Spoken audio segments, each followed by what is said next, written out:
Kejaksaan Negeri Jakarta Selatan demi keadilan dan kebenaran berdasarkan kewenangan Yang Maha Esa, jawaban atas nota pembelaan terdakwa dan penasihat hukum dalam perkara Hendra Kurniawan SIK, nomor register perkara PDM strip 124 garing JKTSL TN garing 10 garing 2022. Majelis Hakim yang mulia, penasihat hukum yang kami hormati, hadirin yang kami muliakan. Dengan memanjatkan puji syukur kehadirat Tuhan Yang Maha Esa atas limpahan rahmat, taufik, hidayah, dan ridhonya, kita dapat melaksanakan persidangan ini dengan tertib, aman, dan lancar. Untuk itu perkenankanlah kami menyampaikan rasa hormat kepada Majelis Hakim yang telah memimpin persidangan ini. Pada kesempatan ini, kami Jaksa Penuntut Umum sesuai dengan ketentuan pasal 182 ayat 1 huruf B dan C KUHP menyampaikan replik atau jawaban atas pledoi terhadap Hendra Kurniawan SIK bersama penasihat hukumnya. Bahwa setelah mendengar, membaca, dan menganalisa serta mencermati kembali terhadap isi dari keseluruhan nota pembelaan dari penasihat hukum terdakwa Hendra Kurniawan terhadap materi nota pembelaan, maka sebenarnya tidak ada fakta hukum dan argumentasi hukum yang baru terkait dengan perkara akuo yang disampaikan oleh penasihat hukum terdakwa dalam nota pembelaannya. Selain daripada hanya bersifat pengulangan dan penggambaran kembali sudut subjektivitas penasihat hukum terdakwa Hendra Kurniawan SIK. 1. Jawaban atas nota pembelaan pribadi terdakwa terhadap dakwaan penuntut umum. Bahwa setelah kami penuntut umum menerima, membaca, dan memahami apa yang disampaikan oleh terdakwa dalam pembelaan pribadinya, pada pokoknya terdakwa dalam pembelaannya sebanyak 4 lembar tersebut hanya memuat tentang kisah perjalanan hidup dan karir terdakwa di kepolisian yang hampir selama lebih kurang 27 tahun, mulai dari Akpol pada tahun 1995 hingga menjadi Karopaminal. Juga dalam pembelaan terdakwa pada pokoknya juga menyampaikan terkait atas perbuatan yang dilakukannya dalam perkara Akpol adalah menjalankan kewenangan sesuai SOP yang diatur oleh institusi. Atas pembelaan pribadi terdakwa terkait kisah hidup dan karirnya tersebut, kami penuntut umum tidak akan menanggapi karena apa yang disampaikan oleh terdakwa bukan terkait alat bukti maupun elemen unsur pasal yang kami dakwakan dan telah kami tuntut pada sebelumnya. Sedangkan terkait kewenangan dan SOP yang menurut terdakwa masih sesuai jalurnya akan kami bahas lebih detail pada bagian akhir replik atau jawaban ini. Karena apa yang disampaikan oleh terdakwa hampir sama dengan apa yang disampaikan oleh penasihat hukum terdakwa dalam pledoinya. 2. Jawaban atas nota pembelaan penasihat hukum terdakwa terhadap dakwaan penuntut umum. Bahwa permohonan terdakwa melalui penasihat hukum terdakwa dalam pledoinya telah kami baca kembali, kami rangkum, dan kami jawab sebagai berikut. 1. Dalam pledoi atau pembelaan penasihat hukum terdakwa mulai dari halaman 1 sampai dengan halaman 8 pada pokoknya berisi tentang pendahuluan, kata sambutan, dan ucapan terima kasih. Sehingga terhadap hal tersebut kami penuntut umum tidak akan menanggapinya. 2. Dalam pledoi penasihat hukum terdakwa mulai dari halaman 8 sampai dengan halaman 26 pada pokoknya berisi tentang rangkuman kronologis peristiwa pada saat itu dan juga menjelaskan terkait dengan aturan terkait perintah atasan. Oleh karena bahasa penasihat hukum terdakwa terkait kronologis peristiwa, maka hal tersebut juga tidak akan kami tanggapi karena sudah termuat dalam surat tuntutan kami. Sedangkan terkait perintah atasan sebenarnya juga sudah kami bahas dalam surat tuntutan kami. Namun jika dilihat pledoi penasihat hukum terdakwa secara keseluruhan, hampir semuanya hanya berdalilkan atas perintah atasan. Oleh karena itu terkait hal ini akan kami jawab kembali pada bagian terakhir replik ini. 3. Dalam pledoi penasihat hukum terdakwa mulai dari halaman 27 sampai dengan halaman 315 pada pokoknya berisi tentang dakwaan dan tuntutan penuntut umum serta fakta persidangan, termasuk daftar barang bukti yang diajukan oleh penasihat hukum terdakwa dalam persidangan. Tanggapan penuntut umum adalah sebagai berikut. Terkait dengan surat dakwaan, tuntutan, dan fakta persidangan tidak akan penuntut umum tanggapi karena sudah termuat dalam surat tuntutan yang telah penuntut umum bacakan pada persidangan sebelumnya. Sedangkan terkait dengan barang bukti yang diajukan oleh penasihat hukum terdakwa, kami hanya dapat menerima dan mengakui barang bukti yang diajukan pada tahap pemeriksaan saksi dan ahli, dan bersikap menolak dan mengesampingkan seluruh barang bukti yang tidak pernah diajukan dan diperlihatkan pada saat pemeriksaan saksi dan ahli. Karena pada hakikatnya suatu barang bukti harus diperlihatkan dan ditanyakan kepada para saksi yang hadir di persidangan untuk dapat dinilai apakah barang bukti tersebut mengandung nilai pembuktian atau tidak. Dan juga barang bukti tersebut harus diperiksa keasliannya dengan cara membandingkan dengan yang aslinya serta harus jelas bagaimana proses mendapatkan serta memperoleh barang bukti tersebut apakah sesuai dengan aturan atau tidak. Sehingga dapat dinilai apakah barang bukti sah dan mempunyai nilai pembuktian atau tidak. Oleh karena itu kami memohon kepada Majelis Hakim yang mulia untuk mengesampingkan dan menolak semua barang bukti yang tidak pernah diajukan oleh penasihat hukum ke depan persidangan selama agenda pemeriksaan saksi dan ahli. Mohon izin dilanjutkan ini.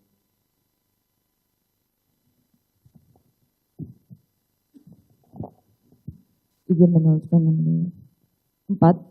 Dalam pledoi atau pembelaan penasihat hukum terdakwa mulai dari halaman 316 sampai dengan halaman 350. Pada pokoknya berisi tentang analisa fakta yang di dalamnya juga memuat keterangan BCP Beni Ali yang telah tertuang dalam Akta Notaris nomor 17 tanggal 17 Januari tentang akta affidavit atau pernyataan BCP Beni Ali. Serta pada pokoknya penasihat hukum terdakwa juga beralasan bahwa semua perbuatan yang dilakukan oleh terdakwa adalah dalam rangka melaksanakan perintah jabatan serta masih termasuk dalam ruang lingkup pekerjaan atau jabatan terdakwa selaku Karopaminal. Tanggapan penuntut umum adalah sebagai berikut. Terkait dengan analisa fakta secara umum tidak akan penuntut umum tanggapi karena sudah termuat dalam surat tuntutan penuntut umum yang sudah dibacakan pada persidangan sebelumnya. Sedangkan terkait keterangan BCP Beni Ali yang telah tertuang dalam Akta Notaris nomor 17 tanggal 17 Januari tentang akta affidavit atau pernyataan BCP Beni Ali tersebut, tentu hal ini penuntut umum akan kami tolak karena pernyataan dan kami kesampaikan dan menolak keterangan BCP dalam aturan tersebut terkait dengan pembelaan penasihat hukum terdakwa yang selalu dan berulang kali beralasan tentang perbuatan terdakwa adalah dalam rangka melaksanakan perintah jabatan serta masih termasuk dalam ruang lingkup pekerjaan atau jabatan terdakwa selaku Karopaminal sebagaimana yang lebar kami jabarkan pada surat tuntutan kami dan kami telah bacakan sebelumnya pada halaman 373 sampai 376 surat tuntutan penuntut umum yang pada pokoknya perbuatan terdakwa tidak memenuhi ketentuan pasal 51 ayat 1 dan ayat 2 KUHP sehingga kami tidak akan mengulangi kembali pembahasan pasal 51 ayat 1 dan pasal 51 ayat 2 KUHP tersebut karena replik ini merupakan satu kesatuan dengan surat tuntutan kami.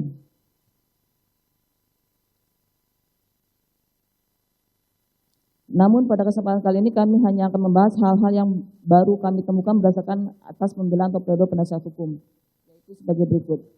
A. Dalam pembelaannya, penasihat hukum terdakwa selalu beralasan bahwa perbuatan terdakwa termasuk ke dalam ruang lingkup pekerjaan atau jabatan terdakwa selaku Karopaminal sesuai dengan Perkadif nomor 1 tahun 2015 tentang SOP penyelidikan pengamanan internal di lingkungan Kepolisian Republik Indonesia. Lihat lagi pada Perkadif nomor 1 tahun 2015 tersebut yang menjadi dasar diterbitkan surat perintah penyelidikan adalah pasal 5. 1. Dasar dilakukannya penyelidikan Paminal yaitu laporan polisi, pengaduan, laporan informasi atau informasi dan rencana operasi kepolisian terpusat, rencana operasi kepolisian kewilayahan. 2. Penyelidikan berdasarkan laporan polisi dilakukan setelah mendapatkan disposisi dari Kadif Propam atau Karopaminal untuk tingkat Mabes Polri. Berdasarkan pasal 5 Perkadif nomor 1 tahun 2015 tersebut, maka terdapat dasar untuk diterbitkannya surat perintah penyelidikan Paminal yaitu harus ada dilakukannya penyelidikan baru kemudian ada disposisi dari Kadif Propam atau Karopaminal. Selama proses persidangan, penasihat hukum terdakwa tidak dapat menunjukkan ke depan persidangan apa yang menjadi dasar penyelidikan dan surat disposisi dari Kadif Propam atau Karopaminal sehingga terbitlah surat perintah penyelidikan. Oleh karena hal tersebut, penuntut umum dan memohon kepada majelis hakim untuk menolak dan mengesampingkan surat perintah penyelidikan tersebut. B. Masih berdasarkan Perkadif nomor 1 tahun 2015 dijelaskan pada pasal 8 bahwa anggota Polri pemegang fungsi penal dalam melaksanakan tugas penyelidikan berwenang dalam salah satunya yaitu melaksanakan perekaman audio dan audio visual terhadap seseorang, sesuatu benda atau barang material, kegiatan dan bucket untuk kepentingan penyidikan sesuai dengan ketentuan peraturan perundang-undangan. Pasal 8 tersebut jelas mengatur bahwa kewenangan penyidikan Paminal adalah melaksanakan perekaman, bukan mengambil atau mengganti dengan yang baru terkait dengan benda atau barang yang berhubungan dengan audio visual. Dan ini juga bersesuaian dengan keterangan saksi Agus Nurpatria di depan persidangan di bawah sumpah yang pada pokoknya mengatakan biasanya penyelidik Paminal hanya merekam video apabila TV, bukan mengambil dan mengganti dengan yang lain. Kemudian pasal 7 mengatur bahwa 1. Penyelidikan Paminal dilaksanakan oleh anggota Polri mengemban fungsi Paminal. 2. Anggota Polri sebagaimana masuk pada ayat 1 berasal dari A. Paminal di Propam Polri untuk tingkat Mabes Polri, sub Dit Paminal Dit Propam Polda untuk tingkat Polda dan Unit Paminal Sis Propam Polres untuk tingkat Polres. Berdasarkan pasal tersebut, jelas diatur bahwa yang berwenang melakukan penyelidikan Paminal adalah anggota Paminal, bukan unit lain. Namun berdasarkan fakta persidangan, terdakwa malah meminta kepada Ari Cahyanugraha dari Barreskrim Polri dan meminta kepada Agus Nurpatria untuk berkoordinasi dengan Irfan Widianto dari Barreskrim Polri untuk screening atau cek dan amankan CCTV Kompleks Polri Duren 3, di mana jelas perintah tersebut tidak termasuk dalam kewenangan penyidikan yang dilakukan oleh Paminal lagi. D. Penasihat hukum terdakwa dalam pembelaan pledoi selalu beralasan bahwa perbuatan terdakwa merupakan perintah atasan yang harus dipatuhi berdasarkan Peraturan Kepolisian Negara Republik Indonesia Nomor 7 Tahun 2002 tentang Kode Etik Profesi dan Komisi Kode Etik Kepolisian Negara Republik Indonesia. Namun setelah kami membuka dan membaca kembali Perkopol Nomor 7 Tahun 2002 tersebut, di sana juga tertulis dan mengatur antara lain 1. Berdasarkan pasal 1 angka 20 menjelaskan bahwa perintah kedinasan adalah perintah dari pejabat berwenang yang disertai dengan surat perintah tugas dan untuk melaksanakan tugas kepolisian. Sehingga di sana mengatur bahwa yang disebut perintah kedinasan harus disertai dengan surat perintah tugas. 2. Pasal 5 ayat 1 huruf E mengatur bahwa setiap pejabat Polri dalam etika pengelembagaan wajib mematuhi hierarki atasan dalam pelaksanaan tugas, wewenang, dan tanggung jawab. Oleh karena itu, seharusnya terdakwa tidak boleh berhubungan langsung begitu saja memerintahkan Ari Cahyanugraha dari Barreskrim Polri dan meminta Agus Nurpatria untuk berkoordinasi dengan Irfan Widianto dari Barreskrim Polri, karena ada hierarki di kepolisian yang harus dipatuhi dan dalam pelaksanaan perintah kedinasan. 3. Bahkan di dalam pasal 6 ayat 2, setiap pejabat Polri yang berkedudukan sebagai bawahan wajib A. Melaksanakan perintah atasan terkait dengan pelaksanaan tugas, fungsi, dan kewenangannya dan melaporkannya kepada atasan. B. Menolak perintah atasan yang bertentangan dengan norma hukum, norma agama, dan norma kesusilaan. Dan C. Melaporkan kepada atasan pemberi perintah atas penolakan perintah yang dilakukannya untuk mendapatkan perlindungan hukum dari atasan pemberi perintah. Berdasarkan pasal tersebut, jelas juga bahwa bawahan boleh untuk menolak perintah atasan yang bertentangan dengan norma hukum. Bahkan jika perintah itu melanggar norma hukum, maka bawahan harus melaporkan kepada atasan yang lebih tinggi dari pemberi perintah untuk mendapatkan perlindungan. Sehingga jelas dalam kepolisian tidak semua perintah atasan kepada bawahan harus dilaksanakan oleh bawahan.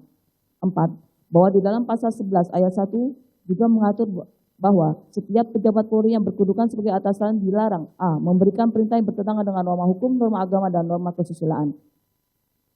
Hal yang lebih unik kami temukan di dalam pledoi atau pembelaan penasihat hukum terdakwa yang kami kutip dari fakta persidangan dan keterangan ahli Adichart yang diajukan oleh penasihat hukum terdakwa, yaitu ahli Robintan Sulaiman menjelaskan terdapat 2 macam perintah, yakni pertama, perintah melaksanakan undang-undang, misalnya putusan hakim dalam suatu pengadilan di mana merupakan perintah yang dijalankan karena suatu undang-undang dan berupa suatu putusan di mana si penerima perintah dalam melaksanakan perintah dia tidak dapat diuji. Contoh seorang terpidana mati harus dieksekusi oleh jaksa penuntut umum dan juga pihak kepolisian untuk dilakukan tembak mati, di mana hal ini merupakan suatu peristiwa pidana, namun ia tidak bisa diuji karena ditiadakan pidana tersebut untuk yang namanya keharusan. Namun acte of deform dapat diuji di kode etik yang mana menurut ahli adalah benar apabila seorang polisi mendapat perintah, maka ia laksanakan untuk, dan apabila salah diuji di kode etik. Untuk kode etik itulah nanti direkomendasikan apabila ditemukan dalam pemeriksaan tersebut ada unsur pidana dalam menjalankan perintah tersebut dianggap acte of deform.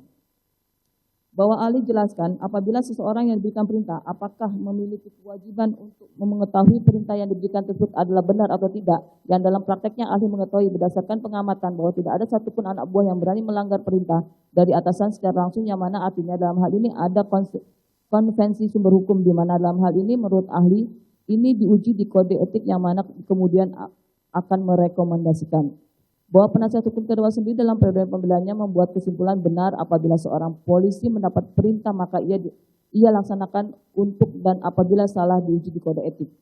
Oleh karena itu, kalau penuntut umum menggunakan pendekatan perintah dari penasihat hukum terdakwa, maka tidak dapat dipungkiri bahwa perintah saksi Ferdy Sambo kepada terdakwa Hendra Kurniawan, begitu juga perintah terdakwa terhadap Ari Cahyana dari Barreskrim Polri dan meminta kepada Agus Nurpatria untuk berkoordinasi dengan Irfan Widianto dari Barreskrim Polri adalah perintah yang tidak sah dan di luar kewenangan karena sudah diuji di kode etik.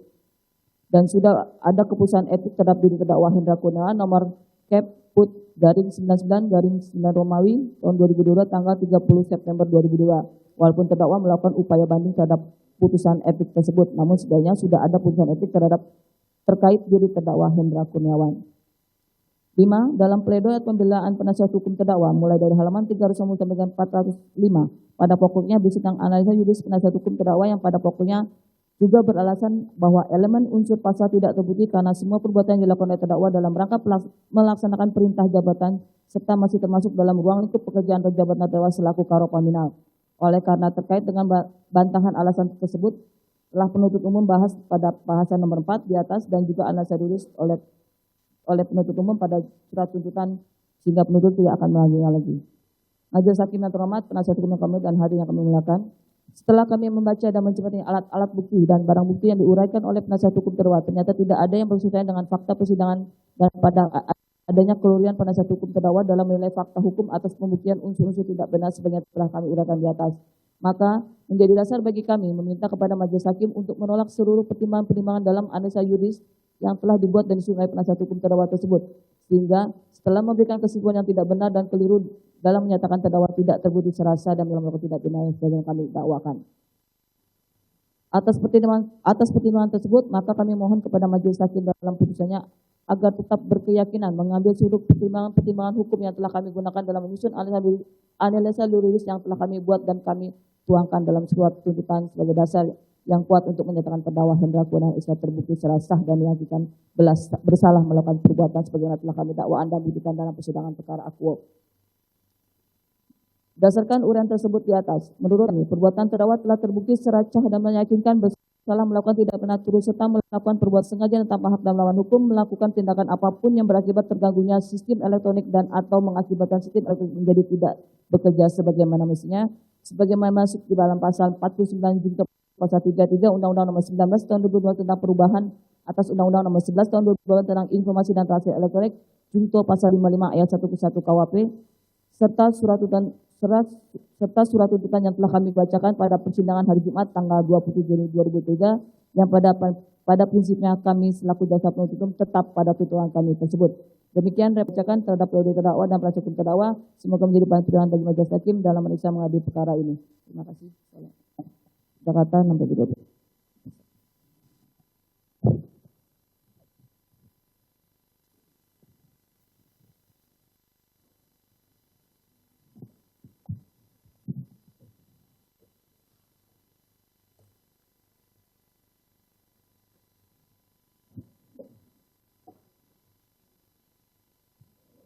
Giliran dari penasihat hukum terdakwa untuk mengajukan duplik ya.